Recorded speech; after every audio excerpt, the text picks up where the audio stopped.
Delegates, please take your seats. I gave you a nice little stretch. Please take your seats.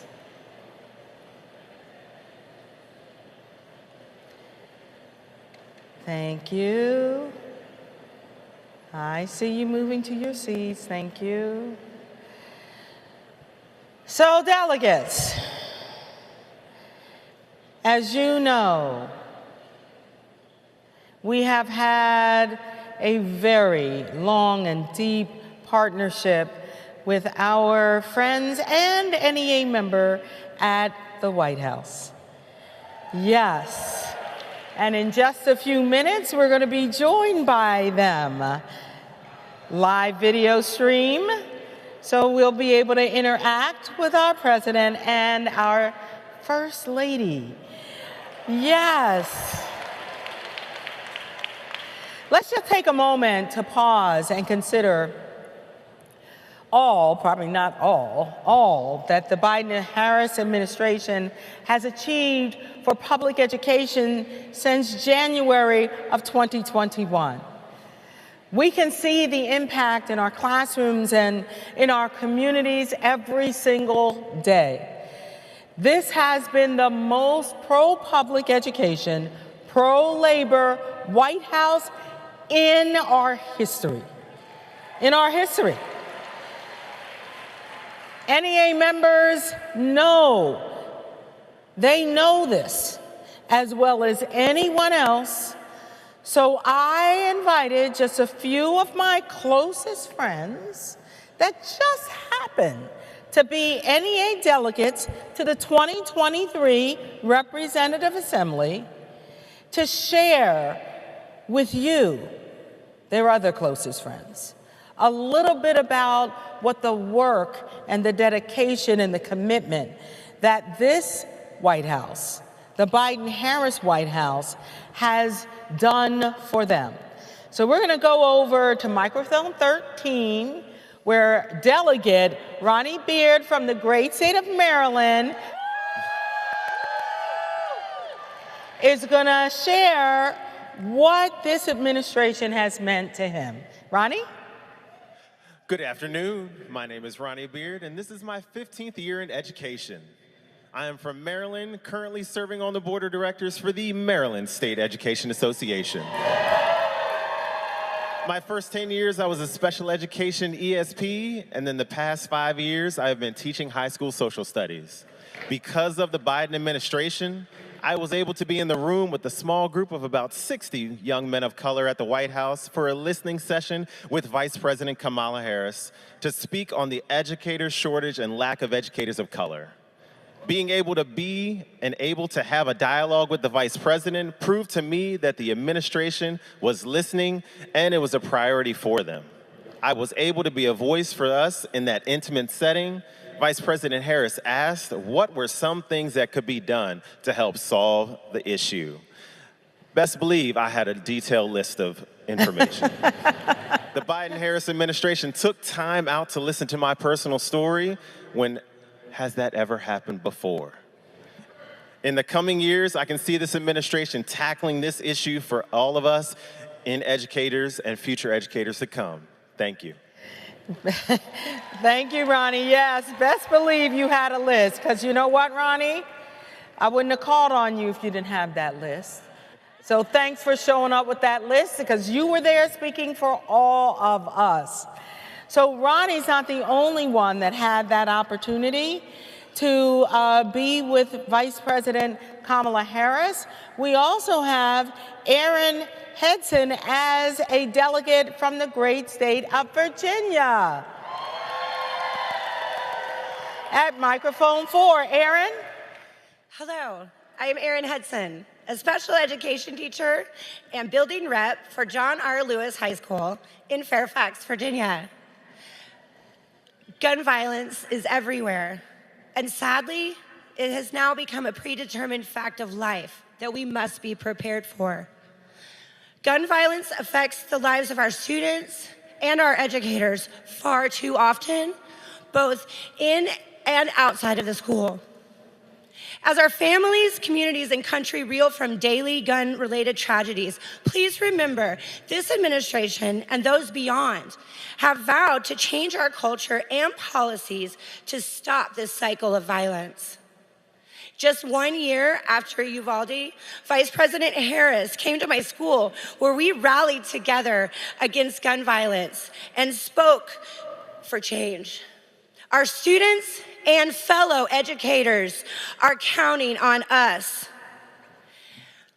As an Air Force veteran, I never imagined my job as a teacher in the 21st century would become more high risk than the time in the service. Because, we should be able to live in our homes, send our children to school, pray in our houses of worship, shop in our local malls, walk in our neighborhoods, and teach in our schools without being shot. Thank you. All right,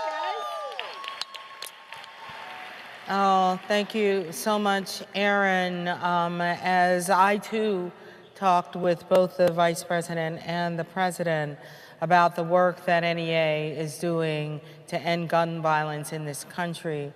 Not only did they listen to your story, but they've been listening to stories of educators all over this country, and when necessary, taking action when Congress did not, but pushing forward a bipartisan bill, the first that we've had in 30 years. It's not enough, and they understand that, and they're gonna work with us to do more so that we finally end gun violence in this country.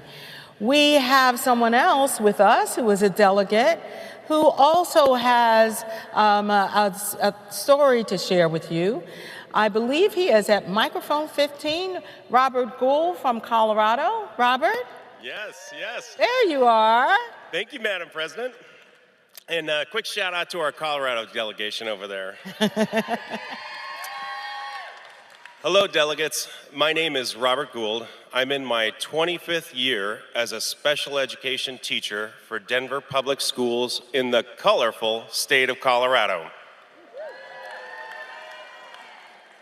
I'm currently serving as the president of the Denver Classroom Teachers Association, celebrating our 100th year as a labor union in Denver. The past 3 years have been a constant challenge for our students and our educators. The global pandemic exacerbated gaps in mental health support for our students and educators alike, educators like the ones standing with me today. The Biden-Harris administration is working to address this. Health and Human Services Secretary Javier Becerra joined us at a Denver school for a roundtable conversation about our experience working with kids every day. And then they acted to fill those gaps. Make no mistake, the actions of this administration have saved lives and helped more of our students thrive, learn, and grow. Oh, thank you, Robert. We know how important the mental health of our students and educators and families and communities are in this moment. Always have been, of course, but certainly in this moment. So thank you for lifting up that important issue. And we know that not only Secretary Becerra is working with us on that, but Secretary Cardona as well. And we are so proud that you were able to lift your voice and speak on behalf of all of us and our students, so they understood those real stories. Thank you so much. And we have now from the great state of South Carolina, and the SCEA, Chastity Bacchus. I believe you are at microphone 33, Chastity? Yes, ma'am. Greetings. My name is Chastity Bacchus. This is my 22nd year in education as an elementary teacher. I am from South Carolina, serving as the local president of the York County Education Association and on the executive board of the South Carolina Education Association. Thanks to the Biden-Harris administration, I had $129,000 of my student loans forgiven. Ooh, wow. Oh my goodness. This was a tremendous financial burden lifted from my family.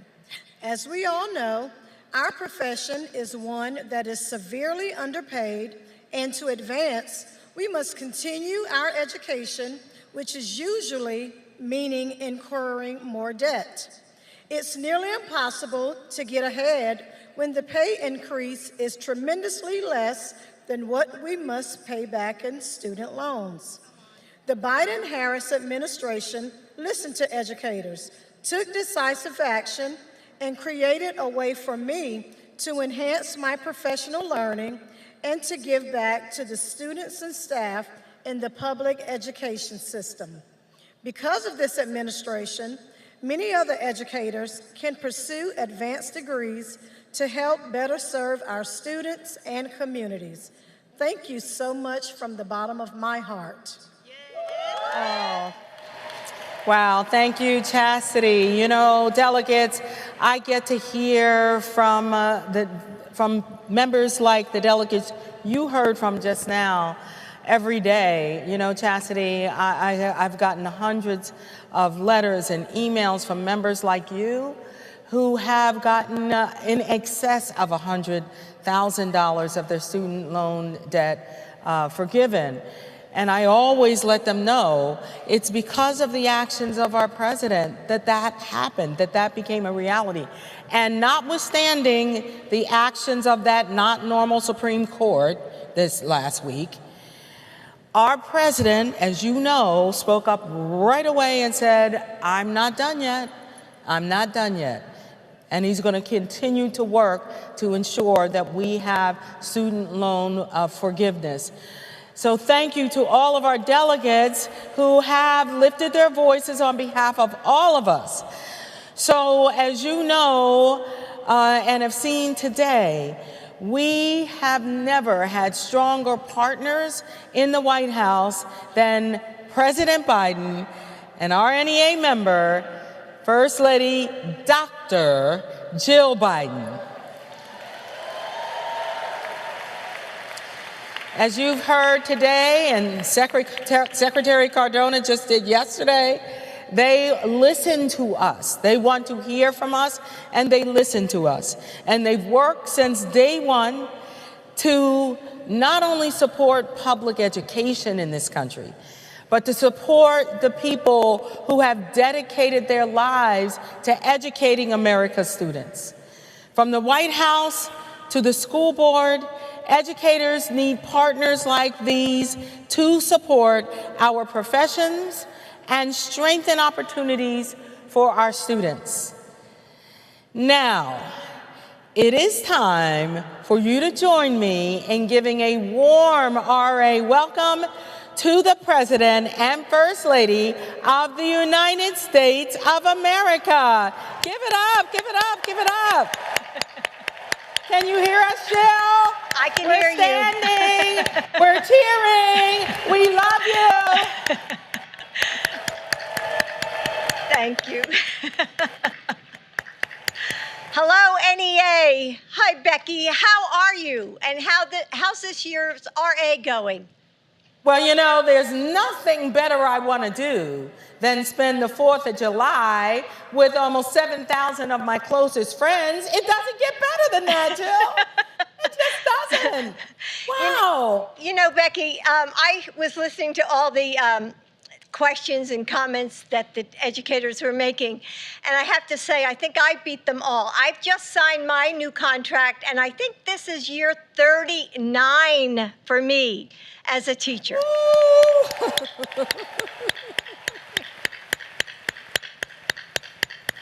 So that's fabulous.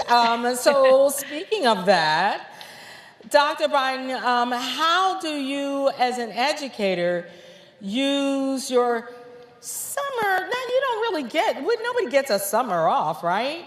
But, you know, as you end one term and you start the next, How do you recharge yourself and prepare for that school year ahead? Well, I think like a lot of the members there, I do some work, during the summer. And of course, I have that other job that you know about. But I always try to take a week or two to relax. Doing that other job too, Jill. Yeah. So I catch up on the books that I've been wanting to read. I'm an English teacher, so, I'm reading everything I can get my hands on. So if you have any good suggestions, will you just text them to me? We absolutely will. Okay. Because I'm always looking for some good books. And, I go to the beach. I'll be going tomorrow. And I like to, go for some bike rides and some walks.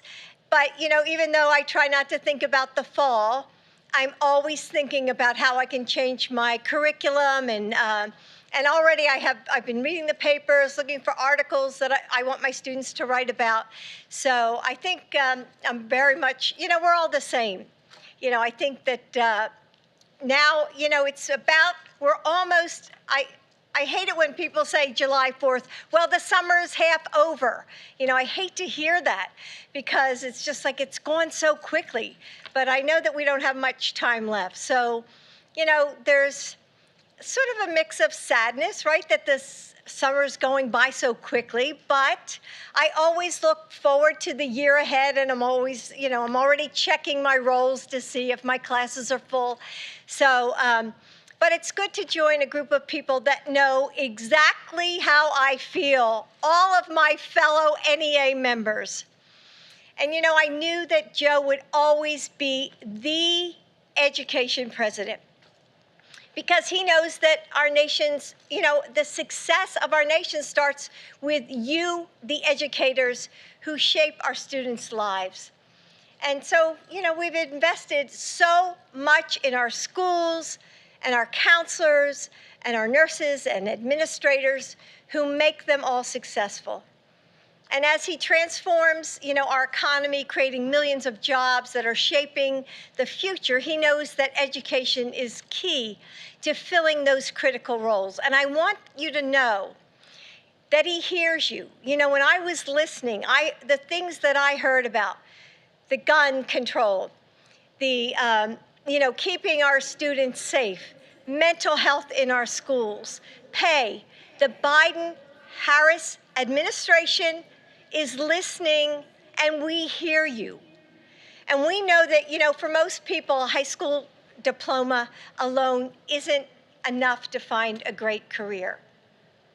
But that doesn't mean that the only pathway to success is a 4-year college degree. And as First Lady, I've traveled this country and I've met so many amazing educators who are helping students explore and find their passions.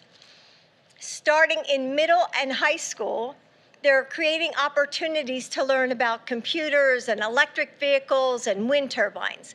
This is the future.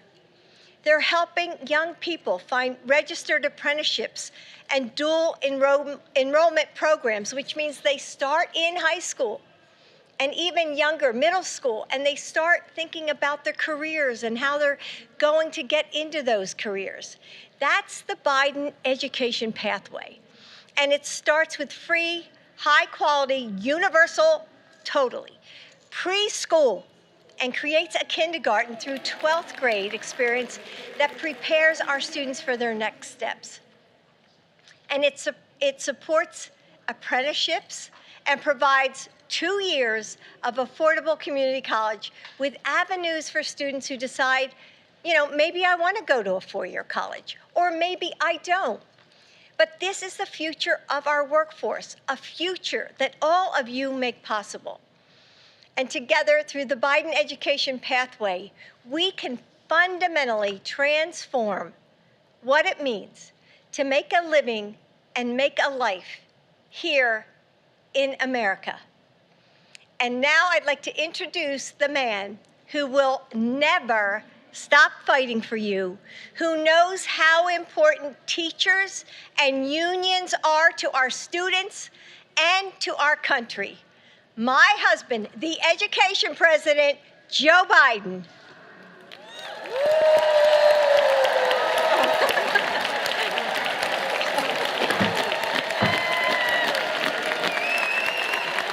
Happy 4th of July. I'm Joe Biden. I am Jill Biden's husband. Folks, let me start by saying educators have champions in the White House. Jill reminds me, and I mean this sincerely, all the time, teaching is not just what you all do, it's who you are. It's who you are. And I know the last few years have been incredibly difficult. We ask so much of you, and I want you to know I see you, we see you, we thank you, and we thank you, Becky, for your leadership. You know, I've often say, and you're tired of hearing me say it probably, but children are the kite strings, they're not somebody else's children, they're all our children, are the kite strings that lift our national ambitions aloft. And you hold those strings. You hold those strings. And our job is to make sure you have what you need to do what you do best. That's why through the American Rescue Plan, we delivered critical support for schools, including funding for after-school programs, summer programs, hiring more teachers, counselors, school psychologists. Folks, in fact, more than 80% of school superintendents say they're using those funds in the American Rescue Plan to help students recover academically and to address mental health crisis facing so many of our young people as a consequence of the pandemic. We're going to be talking about the pandemic, those who succeed us, for a long time. It had profound impact, and it had negative impacts, and we're working like hell to make it to overcome it. Compare with before the pandemic, the number of school nurses is now up 22%. The number of school social workers is up 43%. But we're just getting started. You know, we expect teachers to solve every problem, every problem. We need to provide access to preschool for 3- and 4-year-olds so they get the classroom ready to learn. And by the way, recent studies have indicated that if you start school, not daycare, school at 3 years old, no matter what your background is, no matter what home you come from, you have an incredible opportunity. You all know all the data and statistics that a kid going from a broken home in a tough circumstance is going to hear 1 million fewer words spoken by the time they get to first grade.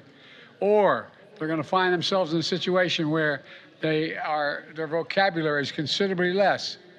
Since I took office, we've added 100,000 public school teachers. We're going to continue working to address the teacher shortage. It's critical. It's critical. No, really, this is a national security issue. It starts with paying teachers and educators what they're worth. We're making it easier for teachers to... You got it, kid. That's why I know how to say not labor, but unions. Unions.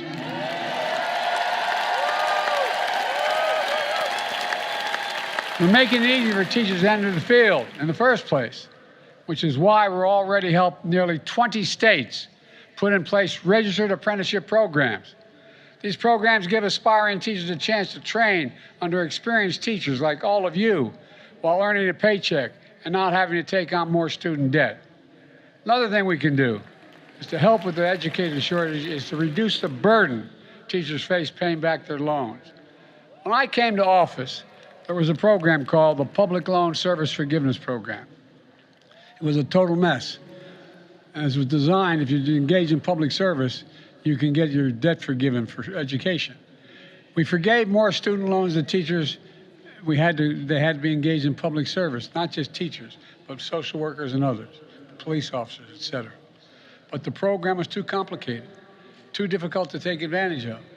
But Jill and I are determined to fix it, and we have. Since I've been in office, there are now more than 615,000 teachers, nurses, police officers, and others who have been able to get as much as loans and that $42 billion forgiven so far. $42 billion. And by the way, the program is still there. Anyway, you ought to contact us to make sure you know exactly how to qualify, because you deserve that forgiveness. Finally, as you know all too well, educators now find themselves in the front lines of gun violence. Some of your members talked about it, Jill talked about it. With your help, we passed the most significant bipartisan gun safety legislation in 30 years, but it's not nearly enough. I was one of those guys early on when I was a senator who helped pass the assault weapons ban. we could only get it for 10 years, and one of the Republican administrations got rid of it. But Congress needs to step up, pass common sense gun safety laws to protect our kids and educators. And by the way, arming teachers is not the answer. Arming teachers is not the answer. Banning assault weapons and high-capacity magazines, extensive background checks, they're part of the answer. They'll make a big difference. And one more thing.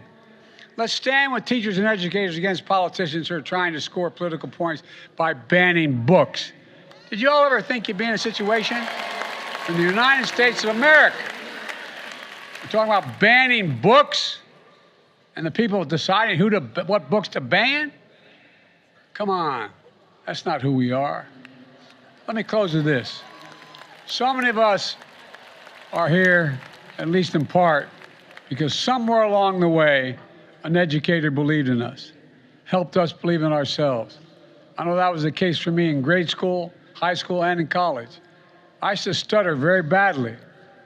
I had teachers in grade school and then in high school who convinced me it couldn't define me. I wouldn't let it define me. And they helped me. I had a professor at the University of Delaware who became one of my he's the reason I ran. I didn't think I could. I didn't think I should. And he said, remember what Plato said, Joe?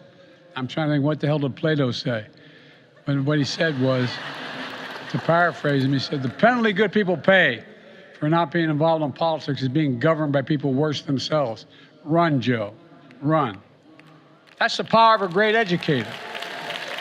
No, I really mean it. Think about it. All you have somebody in your education who was just there for you, gave you confidence. We owe our nation as educators so much. And I'm here to say we have your back.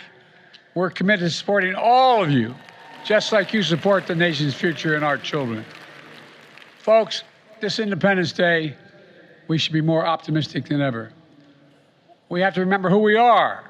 We're the United States of America. We have never failed to accomplish a goal we set out to accomplish when we've done it together. There's nothing beyond our capacity when we do it together. We've come out of every crisis, unlike any other nation in the world today. We've come out of every crisis we've faced, at least in the past 247 years, stronger than we entered that crisis. We're doing it again. I've never been more optimistic than I am today. I really mean it. Never been more optimistic. There's so much we can do.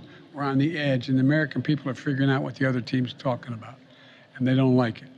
So, folks, happy 4th of July. Thank you for everything you do. May God bless you all, and may God bless our nation's educators. Thank you.